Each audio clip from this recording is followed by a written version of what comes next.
Şifaçılık haqida qilsan nomli asardagi donishmandlar qatorida masalan Goja, Zhuguliang, Sumayi, Pangtong, Lusu, Zhouyu shunami. Endi bularning ichida nurg'unlar nima uchun Sumayini bakarak amroq? Sumayi eng oxirida g'alaba qilganligi, eng oxirida hisobda hayot qolganligi uchunmi?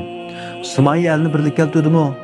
Yo'q, nurg'unlar mashgapni desak, Sumayi oxirida elni birlik keltirib g'alaba qozondi dedik. Sumayi elni birlik keltirgan.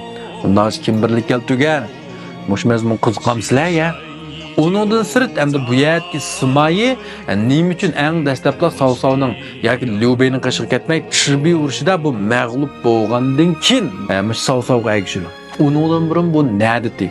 Sumayi ko'ngli qandoq plan tuzgan bu dastlabida mush Veyxonni Savsovning butkul hokimiyatini evolay degan qoriniyatnimidi yoki Sav jamiyati buni iztil chetga qoqqandan keyin oxirida amalning yo'qligidan mushunday qildim. Endi Sumayini nurg'unlar yoqtirdi. Shuning uchun buni yarim soatdan ortiq bir to'liq mazmunotdan tayyorlab, har qaysiga sundim. Bevosita film asqul bo'lmaganligi uchun ostidagi Xaytunjida degan ulanmaga bir ko'lani pulini esib qo'ydim. Yoqtirgan do'stlar, ostidagi Xaytunjidani setib olsanglar bo'ladi.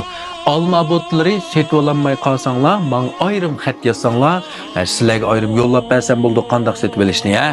Uning kaynidan bu yerga mayli Goja, mayli Zhuguliang, Zhouyu to'g'risidagi texim sarxil mazmunni yo'da davomli yo'llamoqchi. Keyingi sanatmosh mazmunlar qiziqadigan do'stlar, meni Guanju qo'lishlaringizni unutib qolmanglar. Rahmat.